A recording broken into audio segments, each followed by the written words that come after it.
Ok, en este problema vamos a trabajar con la secuencia de Collatz. Entonces para un momento el video y asegúrese que lee bien el enunciado. Ok, entonces ¿qué es la secuencia de Collatz? Es una secuencia que empieza en cualquier número entero mayor que 0. Y lo que vamos a hacer entonces es esta serie de operaciones. Si el número es impar, entonces lo multiplicamos por 3 y le sumamos 1. Si es par, entonces lo que hacemos es dividirlo por 2. ¿Ok? Y ahora a ese nuevo número le volvemos a aplicar las mismas operaciones. Es decir, si el nuevo número que obtenemos es impar, lo multiplicamos por 3 y le sumamos 1. Si es par, lo dividimos entre 2. ¿Ok? Entonces lo que dice la conjetura de Collatz es que independiente del número con que empecemos, siempre vamos a terminar o siempre vamos a llegar al 1. ¿Ok? Entonces vamos a ver qué es lo que nos piden paso por paso. Entonces aquí en el primer punto, en el punto A, dice que desarrolle la secuencia de Collatz para el 6. Y nos preguntan qué ocurre si no paramos en el 1. Entonces vamos a ver, aquí simplemente estamos tratando de entender el problema. Vamos a resolverlo a mano. ¿Cuál es la secuencia de Collatz que empieza con el 6? Entonces vamos a ver cómo sería eso. ¿Cómo sería la secuencia de Collatz que empieza con el 6? Entonces el primer término de nuestra secuencia ya está dado y es el 6, ¿verdad? Es el 6. Ahora, ¿el 6 es par o impar? El 6 es par. Entonces, ¿cuál es el siguiente número? Es el número actual, el 6 dividido entre 2. Así que el siguiente número sería 3. Ahora, ¿el 3 es par o impar? El 3 es impar. Así que lo tenemos que multiplicar por 3 y sumarle 1. Así que el nuevo número sería 10. El 10 es par, así que lo dividimos entre 2, obtenemos el 5. El 5 es impar, así que lo multiplicamos por 3 y le sumamos 1, obtenemos el 16. El 16 es par, lo dividimos entre 2, obtenemos el 8. El 8 es par, lo dividimos entre 2, obtenemos el 4. El 4 es par, lo dividimos entre 2, obtenemos el 2. Y el 2 es par, lo dividimos entre 2, obtenemos el 1. Y esa sería nuestra secuencia de Collatz para el 6, o la secuencia de Collatz que comienza con el 6.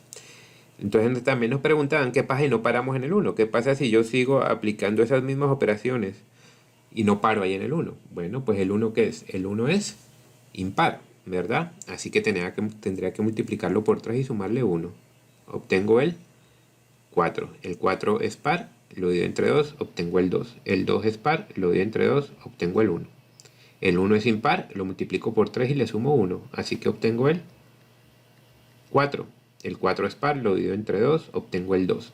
El 2 es par, lo divido entre 2, obtengo el 1.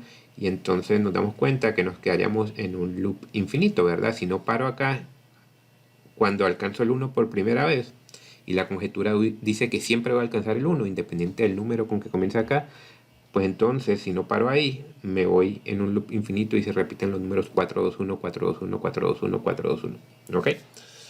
Entonces, fíjense que el largo de la secuencia, ¿cuál es el largo de esta secuencia? Es decir, ¿cuántos términos hay ahí? Vamos a contarlos.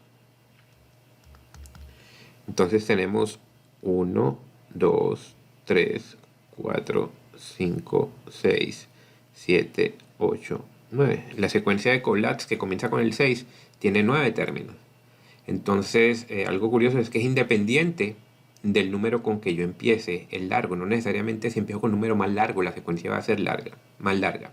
Por ejemplo, si hubiera empezado con el 16, ¿cuál sería la secuencia? Si empiezo con el 16, pues la secuencia sería simplemente estos 5 términos, ¿verdad? Si empiezo con el 16 en vez de con el 6.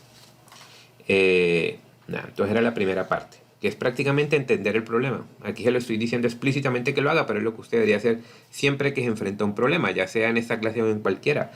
Asegurarse de que lo entiende, y si el objetivo es programarlo, pues asegurarse de que puede resolver una versión pequeña a mano.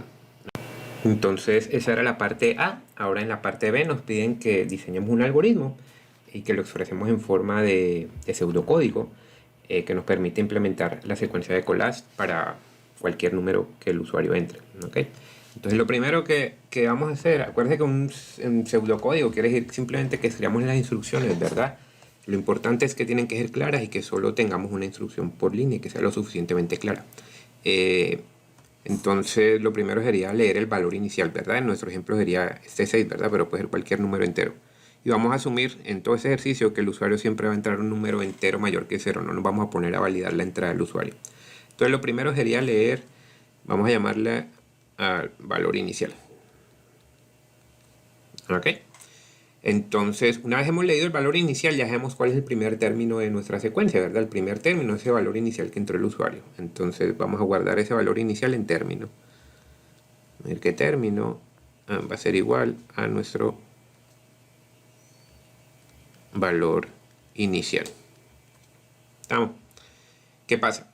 ¿Qué hacíamos después? ¿De dónde salió ese 3? Pues verificamos si el 6 era par o impar. ¿Dónde está el 6 grabado ahora mismo? Pues estaría grabado en término. Entonces chequeo si término es par o impar. ¿Cómo hacemos eso? Pues sabemos que los números pares son los que son múltiplos de 2. Así que si lo divido entre 2, el residuo debe ser 0. Entonces chequeo eso, ¿verdad? Si el residuo lo va a escribir, aunque un pseudocódigo lo va a escribir para que me quede más comprimido, como lo escribiríamos en Python, si lo que está en término le calculo el residuo y irlo entre 2, eso en Python sería término por 102, ¿verdad? Si término por 102 es igual a 0, en otras palabras, si el valor que está en término es par, ¿verdad? Entonces, ¿qué hago? Entonces, mi nuevo término sería ¿qué? Sería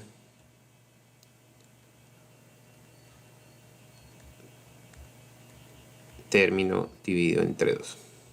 ¿Ok? ¿Qué pasa si eso no se cumple? Pues entonces si término por 102, o sea el residuo de término dividido 2 es igual a 1, o sea, si estoy trabajando con números enteros solo tengo dos opciones, o el residuo de irlo entre 2 es 0 o es 1. Entonces si es impar el residuo es 1. Entonces lo que hago en vez de irlo entre 2 es multiplicarlo por 3 y sumarle 1. ¿Ok? Estamos. ¿Y qué pasa? ¿Qué hago ahora? Después ya tengo ese 3. ¿Qué hago? Pues ese 3 vuelvo y le aplico lo mismo que le apliqué al 6, ¿verdad? Chequeo si es par o si es impar. Pero primero tengo que verificar qué cosa, si no llegué ya al 1. Si llegué al 1 es porque ya no puedo seguir calculándolo, ¿verdad? Porque entonces entraría en este loop infinito de acá. Entonces voy a chequear si ya llegué al 1. Si cuando hice esta operación llegué al 1. Entonces, si término todavía es mayor que 1, ¿qué hago? Pues vuelvo y repito desde este paso, ¿verdad? Entonces vamos a colocarle números a nuestros pasos. Sería el 1, el 2, el 3, el 4 y el 5. Entonces si término es mayor que 1, entonces le digo que vuelva a 3, ¿verdad? Ir a 3, que se devuelva acá y chequee si el valor de término es par y entonces lo di entre 2, o si no, si es impar y lo multiplique por 3 y le sume 1. ¿Ok? Entonces, ¿qué es lo que me están pidiendo? Pues si volvemos a leer el enunciado, si se vuelve y lee el enunciado, en realidad lo que me están pidiendo que haga mi pseudocódigo es que le deje saber al usuario cuántos términos tiene la secuencia de collapse que empieza con ese valor inicial que le especificó. Entonces, si el usuario hubiera entrado al 6, el output de este código o de este algoritmo debe ser 9, porque hay 9 términos para la secuencia de collapse que empieza con el 6. ¿Eso lo tengo en algún lado? No, ¿verdad? Ahora mismo tengo un pseudocódigo que creemos, ¿verdad? Parece ser que funciona bien calculando la secuencia de collapse, pero en ningún momento estoy contando cuántos términos he generado. Entonces nos falta ese pedacito. Entonces fíjense, el primer término, ¿cuándo lo calculé? Acá en el punto 2, ¿verdad? Entonces si quiero llevar cuenta de cuántos términos llevo hasta el momento, pues necesito una variable donde vaya guardando eso. Entonces aquí después del 2, el verdadero otra vez, voy a utilizar otro color. En 3 voy a decir n igual a 1, ¿ok? Y n va a ser la variable donde voy a dar cuenta de cuántos términos he calculado. Entonces, ¿por qué n igual a 1? Porque ya calculé el primer término, que es igual al valor inicial, ¿ok? Entonces este sería 4, este sería 5, ¿ok? Y en 6, pues puedo decir n igual a n más 1, porque ahí ya sé que he calculado un nuevo término, ya sea en el paso 4 o en el paso 5, ¿verdad? Entonces en 7, si término es mayor que 1, ya no voy a 3, sino que voy a 4, porque el número cambió. Voy a 4, y ahora sí, ¿qué es lo que devuelve mi pseudocódigo? ¿Qué es lo que devuelve mi algoritmo? Pues lo que haya quedado grabado en n, ¿verdad? El número de términos que quedó grabado en n. Entonces podemos decir imprimir n. Y ese sería nuestro algoritmo expresado en forma de pseudocódigo. ¿Ok? Entonces vamos a pasar al punto C. En el punto C ya nos piden que ese mismo algoritmo lo expresemos en forma de diagrama de flujo. Entonces vamos a ver cómo lo haríamos en diagrama de flujo. Entonces el diagrama de flujo siempre comienza con inicio, ¿verdad? Cambiamos de color. Inicio. Ok, eso va en un óvalo. Indico el flujo para dónde va y lo primero que va a hacer es leer el valor inicial, ¿verdad? Entonces leer valor inicial. Y eso va en un paralelogramo. Recuerden que cada figura, cada símbolo tiene un significado y debes saber cómo usarlo. Entonces siempre que le pedimos información al usuario, que el usuario entra a algo, pues eso va en un paralelogramo. Después, ¿qué hago? Pues si seguimos más o menos lo mismo que hice en el pseudocódigo que hacía, ese valor inicial va a ser mi primer término. Entonces hago término. Qué tan fea. Término.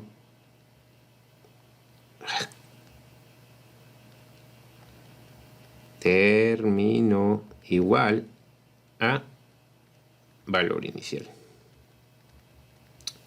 Es mi primer término, ¿verdad? Y esto es una operación, es un procedimiento, así que va en un rectángulo. ¿Estamos? ¿Y ahora qué hago?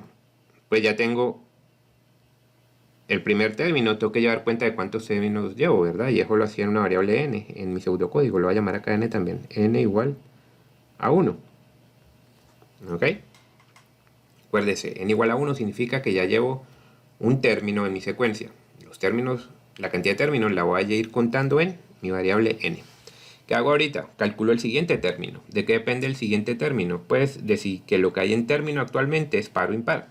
Entonces chequeo si término por 102 igual a 0. Si el residuo de término de 2 es igual a 0, ¿verdad?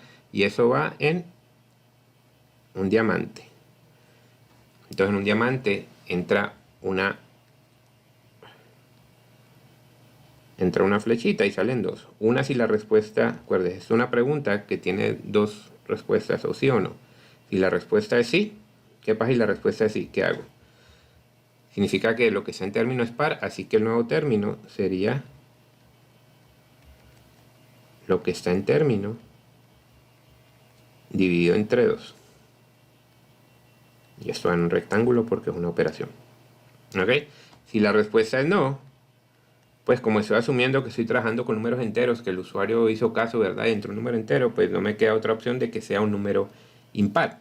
Así que, como es impar, entonces voy a redefinir término como 3 por lo que había en término más 1. ¿Estamos?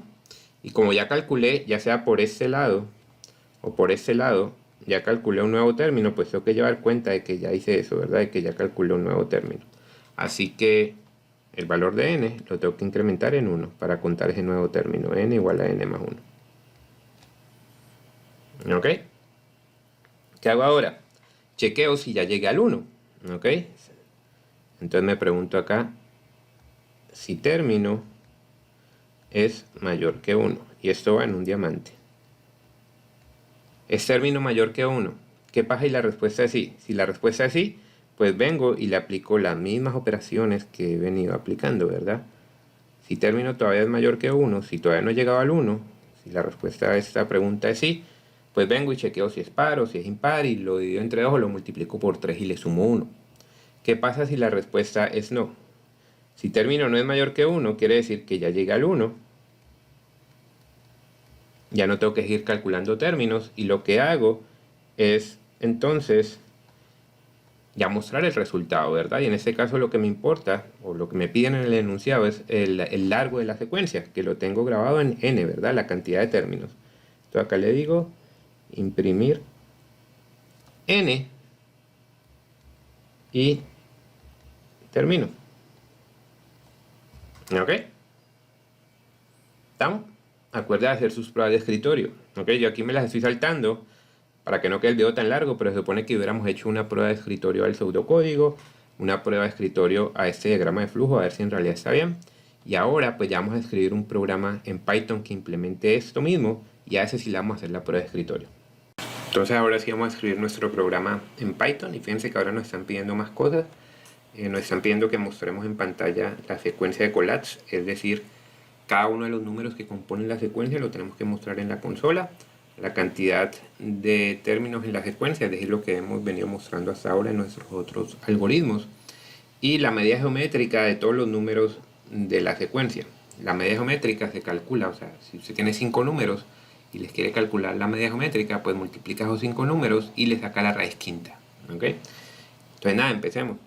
¿Qué es lo primero que hacemos? Pues como es un programa, o sea, nos están pidiendo que lo escribamos en forma de programa, el algoritmo, pues lo primero es preguntarle al usuario para qué número quiere calcular la secuencia de collapse, ¿verdad? Así que hacemos un input para el valor inicial, voy a llamarlo BI, de valor inicial. Entonces, valor inicial se lo preguntamos al usuario. Como yo sé que espero que sea un número entero, puedo colocarle int input y le pregunto al usuario el valor inicial. ¿Ok? Entonces valor inicial queda grabado en BI. Y si seguimos la misma idea que teníamos con el diagrama de flujo, pues lo siguiente es que ya tenemos entonces el primer término de nuestra secuencia. El primer término de nuestra secuencia es ese valor que entró el usuario, ¿verdad? Entonces, en término, guardamos ese BI. Lo que hacíamos después en nuestro diagrama de flujo era, entonces como nos están pidiendo que llevemos cuenta de cuántos términos hay en la secuencia, pues ya tenemos uno, ya tenemos el primero, ¿verdad? Así que generamos una variable donde vamos a guardar la cantidad de términos, que la hayamos llamado n, y que ahora mismo pues va a valer 1. ¿Por qué? Porque ya hay un término, ese primero, ¿ok? Después cuando calculemos más términos, pues le tenemos que sumar a n. Y ahora, ¿qué hacemos, gente? Ahora calculamos el siguiente término, ¿verdad? Y todos los términos que hagan falta. Entonces, como vamos a hacer eso varias veces, pues eso lo implementamos dentro de un loop. Y acá es donde nos hacemos la pregunta de si lo implementamos con un for o con un while. Entonces tenemos que pensar, yo ya sé cuántos loops voy a hacer. Yo de antemano sé que voy a hacer 3 loops, o 5 loops, o n loops, o bi loops, o término loops. No sé, ¿verdad? Yo sé que voy a iterar hasta que, ¿qué? Hasta que en término salga el 1, hasta que llegue al 1. O sea que eso es un caso que se resuelve más fácil con un while, porque puedo incorporar esa condición ahí. Mientras que, ¿qué? Mientras que término sea mayor que 1. Mientras que término sea mayor que 1, yo voy a seguir calculando términos. ¿Y cómo va a calcular los siguientes términos? Pues depende de lo que haya en el término actual. Si el término actual es par, o sea, if término por 102 es igual a 0, es decir, si término es par, entonces ¿qué hago? Pues el siguiente término va a ser igual a término dividido 2. Si no, o sea, si el término es impar, pues el nuevo término lo calculo como 3 veces el término anterior más 1. ¿Ok? ¿Qué hago ahora, gente? Pues yo creo que eso es prácticamente todo, por lo menos es la parte más importante de mi código. Ahí ya se supone que calculé la secuencia de collapse, pero tengo que fijarme qué es lo que me piden en el enunciado que sea la salida. Entonces, fíjense, primero, me piden la secuencia de collapse, es decir, cada uno de los términos que componen la secuencia. Y yo los he calculado y me quedan grabados en términos, pero cada vez que calculo uno nuevo, pues se va borrando. Entonces lo que tengo que hacer es, a medida que calcule un término, irlo imprimiendo. ¿Ok? Entonces, el primer término lo calculé acá. Pues antes de borrarlo y calcular el siguiente, le doy un print a lo que haya en término en ese momento. Los otros términos los estoy calculando acá dentro del if que está dentro del while, ¿verdad? Entonces, tengo que darle un print cada vez que calcule el siguiente término, ya sea dividiendo entre 2 o multiplicando por 3 y sumando 1, tengo que darle un print a ese término que calculé, ya sea en el if o en el else. ¿Está? Entonces ahí ya me hice cargo de esta primera parte que me pedían. La segunda parte dice la cantidad de términos de la secuencia. La cantidad de términos de la secuencia donde se supone que la estaba guardando, en n, ¿verdad? Pero mira, se nos olvidó darle un update al valor de n. Entonces acá dentro del while, cada vez que calcule un término nuevo, le tengo que sumar 1 a n, ¿verdad? Para que tenga en cuenta que ya calculé un término nuevo. Y me falta mostrarle ese valor de n al usuario, entonces tengo que hacer un print. Ese print tiene que ir después del while, ¿verdad? Porque solo cuando termine el while sé cuántos loops hice y cuántos términos se requirieron para llegar a 1. Así que print, y entonces vamos a hacer un print un poquito más elaborado. Vamos a colocar que la secuencia tiene cuántos términos, lo que sea que es en n, pero eso va a ser un número entero, entonces va a ser en formato entero, ¿verdad? %i términos. ¿Y qué es lo que quiero que salga en este espacio? Pues lo que sea que está en n. ¿Ok?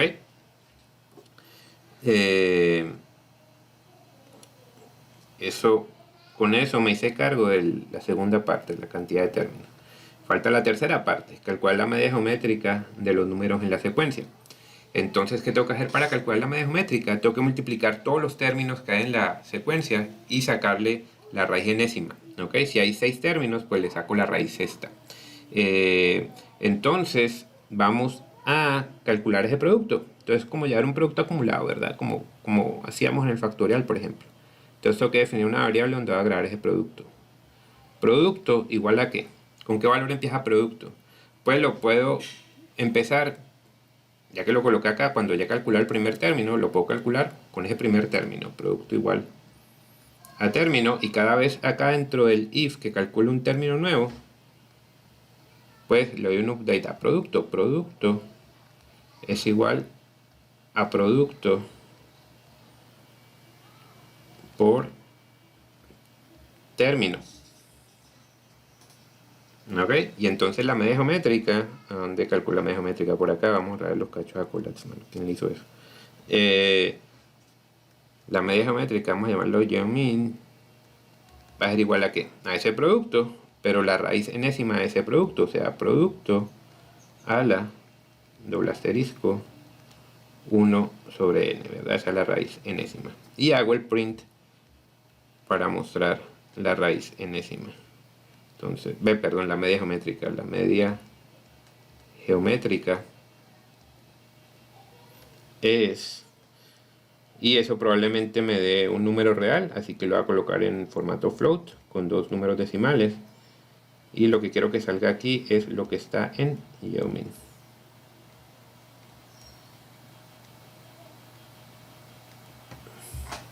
¿Ok? Y creo que ese es nuestro código, gente. Entonces, ¿qué tengo que hacer ahora? Pues una prueba de escritorio. Vamos a ver nuestra prueba de escritorio. Entonces, asumamos que el usuario, o sea, digamos que yo ejecuto este programa en Spider, por ejemplo, que sale en pantalla, sale este valor, ¿verdad? Valor inicial. Entonces, cuando le preguntan el valor inicial, digamos el usuario entra el 5. Entonces en BI me queda el 5. Después dice término igual a BI. Entonces una nueva variable que se llama término, donde acaba de guardar lo que está en BI, que es un 5. Después dice print término. Entonces, ok, vamos a decir que esta es nuestra pantalla. Esta es nuestra pantalla. El usuario que entró un 5. Ese fue el input. Y lo primero que yo le devolví fue otra vez el 5 que entró. ¿Verdad? En ese print. Si seguimos, después dice producto igual a término. Ok, hay una nueva variable que se llama producto. Y en producto voy a guardar lo que es en término, que es 5. Después dice n igual a 1. Entonces ya hay otra variable nueva que llama n y que tiene un 1.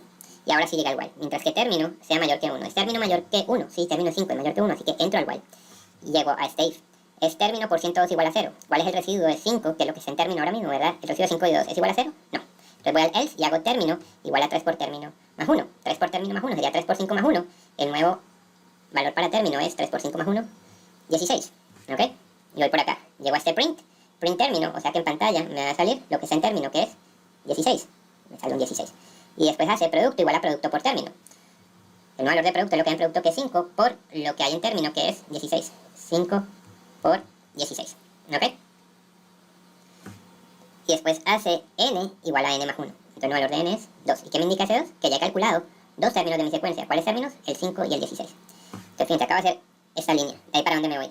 De ahí vuelvo y subo al while y vuelvo y evalúo la condición del while. ¿Es término mayor que 1? Sí, 16 es mayor que 1.